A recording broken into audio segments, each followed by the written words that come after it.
Well, that's what they're saying in Utah District, Congressional District 4. All you need is love. Our guest, first-time appearance on Morning in America. We are delighted. We've heard a ton about her. Mia Love, candidate for the 4th Congressional District. Good morning, Mia Love. Good morning. How are you doing, Mr. Secretary? I'm doing fine. Well, you've created quite a stir, young lady. Well, I'm just doing what I can do. Well, good for you. Who is Mia Love? Tell us in your own words. This is the first time on this show. We have about 3.5 million people listening. They want to know. Well, I am a daughter of parents who immigrated to this country from Haiti with very little money, $10 in their pockets, pulled themselves up by their bootstraps, and did everything they could to provide for our family. Where did you live? I was born in Brooklyn, New York. Me too. Me too. Yes, I saw that actually. Yeah, where in Brooklyn? Kings County Hospital. Me too. Much earlier, but me too. Yeah. Yeah. So grew up in New York. Had an opportunity to move to Utah. I was only supposed to be there for about 6 months, and I ended up introducing a young man to my roommate, and somehow he and I ended up getting together, and 6 months turned into 14 years, and Utah's home. Wow. And where in Utah? Well, I'm the mayor of a city called Saratoga Springs in the suburbs of Utah, and that's where it's one of those fast-growing communities, right? Well, very fast-growing communities. We grew about 1,700% in less than 10 years. So. Folks like to have babies out there, don't they? That's good. They believe in the future, don't they? Yeah, well, they multiply and replenish, I guess. That's right, and so do you. Let me just play, Mia Love, let me just play a little excerpt from a talk you gave, because this really knocked us over, and then just let you expand. Go ahead, Claude. I will show them that you can start with nothing, with $10 in your pocket, newly arrived with no one to do it for you. I will say, look at my parents and know the American dream lives. Look at me and know it includes you. The government is not your salvation. The government is not your road to prosperity. Hard work, education will take you far beyond what any government program can ever promise. I was going to ask you what gets the response when you talk to people for your congressional run. Clearly that does, huh? Yes, and certainly true. My parents, again, they had very little, and they worked hard for everything. And on the first day of college, my dad looked at me and he said, Mia, your mother and I have done everything we could to get you here. We've worked hard. We've never taken a handout. You will not be a burden to society. You will give back. And it's just one of those times where it went in one ear, and it certainly stayed. It didn't go out the other ear. And I've taken those principles with me. That's great. What did your dad do and your mom do? What was their work? My dad, he worked several jobs. The ones I remember early on is he worked in manufacturing, Nabisco, and then worked for a company for Pepperidge Farm, and anywhere from Brandman Paint to janitor to. Now he just won't retire. He's driving school buses right now. So that's all right. I think work is better for men. Most of the men I know who retire early retire too early, and they don't know what to do with themselves. That would probably drive my mother crazy.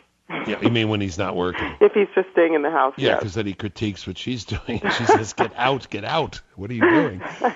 Anyway, tell us about the response of the folks in the 4th Congressional District, what they're concerned about, what your priorities will be in Congress. Well, I can tell you right now, the 4th District, we believe in fiscal discipline, personal responsibility, limited government. And those are the issues that we're going to work on. We're going to work on tax simplification, energy independence, upwards movement in the economy, debt and deficit. We've got to work on our debt and deficit spending. It's the thing that threatens our sovereignty. So, a lot of people will focus on many, many issues. I am certainly not trying to remodel the kitchen when the house is on fire, so I'm really going to focus on the economy and those things that I just mentioned. Mia Love is candidate for Congress in Utah's 4th District. Before we go any further, what is your website? I know it's a national audience. They're going to know more, and they're going to want to help. It's love4utah.com. It's love, the number 4, UTAH.com. Okay, love4utah.com. You just painted a picture, even in just the 2 or 3 minutes that you've been on so far, of a world and a worldview. It's a very different picture than a lot of people have. Are you familiar with this, I guess you call it cartoon sequence called Julia that's up on the president's? Yes, I have. I am familiar with it. It's a different view of the world. Well, Here's the problem, is if we're going to care for everyone from cradle to grave, there will never be enough money. It cannot. It's not sustainable. It cannot happen. What about, right, absolutely. But what about people who say, but there are many who have a lot, and it is up to them to give to those and who don't, and if they all do, then we'll all have enough? Well, look, this is what I say.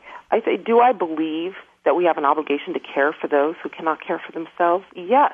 Do I believe that if I can end my neighbor's suffering, if I shouldn't do what I can do to help out? Yes, I believe that. But the day that we decide that we need federal government to force us to do that, that's the day I believe we've decided to decline as a society. It's certainly not the country I know. It's certainly not the country that my parents fought so hard to come over to. I'm an educator, as you know, by training, or at least by profession, later by profession. Who taught you this? Who taught you to think like this? Your parents did, obviously. Were there teachers in school? Were there people at the University of Hartford who believe this? There are teachers that'll teach you a lot of different things, but really, I think it's just the fundamental of seeing. My parents never said you're conservative, you're conservative, you're conservative. Right. When I went to the ballot, I just knew who I was because it's just an example. And my husband, he just kind of solidified that for me. Talk about a self-reliant kid who worked on a potato farm, really young in his teenage years, and learned the value of hard work. Yeah. Let me ask you a few issues, if I can, and I don't even know if you've made these priorities. I just know the audience would be interested to hear. Mm-hmm. You're out there where we make a lot of energy, or hope to. What are you saying about energy policy, energy independence, coal, shale, oil, etc.? I can tell you this: affordable, available, abundant energy means freedom. If you can gas your car up for cheaper, if you can get on a plane, then you can go where you need to go. I think being energy independent will make us more competitive on a global market, create jobs, and eventually lower the price of energy. I mean, this is if Iran says to us that we're not going to let a drop of oil cross the Straits of Hormuz, I'd like to say, so what? We've got more resources in the United States than any other country, collectively, than any other country. Why aren't we exploring them? Why aren't we allowing energy production? Yeah. This doesn't make any sense. Yeah. That's an interesting response. So what? Not no, you won't, but so what? We don't need your oil. We're all set here. Wouldn't that be a great position to be in? Yeah. Education. What do you say about education, Mia? Well, I say there are a lot of people, we talk about education, even under George Bush. I mean, we extended our reach through No Child Left Behind. The budget grew 69.6%. What did we get for that? Yeah. We didn't get higher test scores. I believe that states can do it better. See, there are a lot of people that say this is what we need, but we've skipped a whole bunch of levels and went straight to federal government. Right. No, and I know, and the schools don't get better that way. They get better. They don't, and what we've done is we've taken the decision-making out of the hands of the teachers and the parents. I believe that we've got great teachers in Utah that would do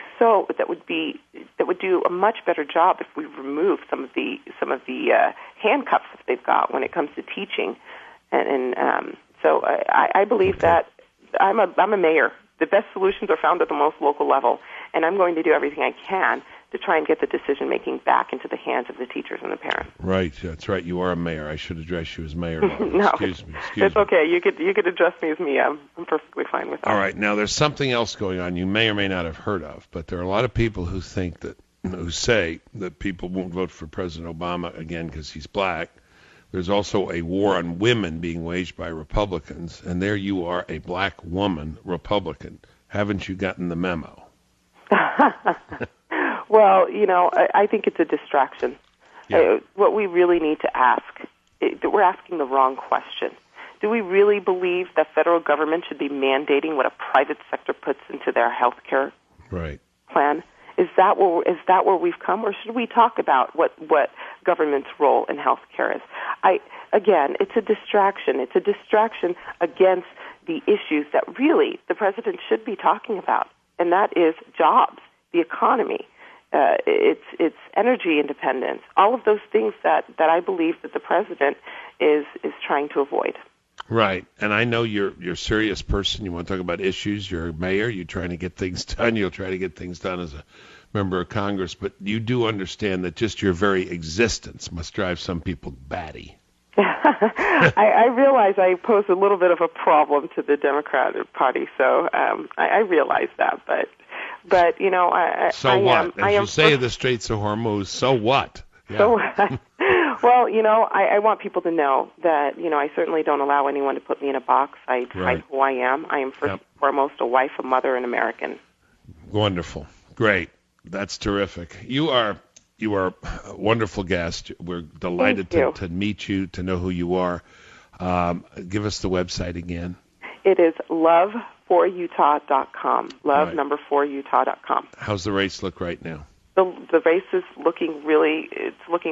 We're really excited about it, and we have no doubts that we'll be able to, if we work hard and have the support that we need, we'll be able to win this race.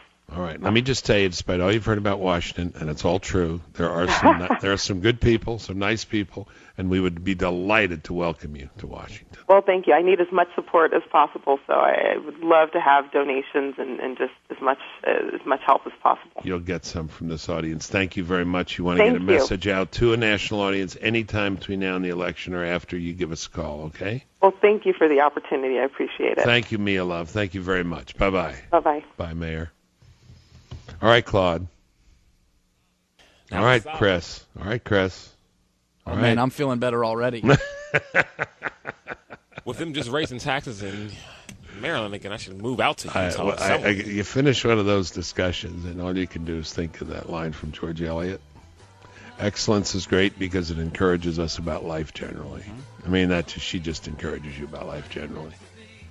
Boy, you know, she doesn't run on either. She just answers the question, and you better have another one. I love that Straits of Hormuz. You going to close it? So what? We don't care. We would care for other reasons, but we have our own sources of energy. So terrific. Boy, I think she'll make it. The mayor of Saratoga Springs, Utah.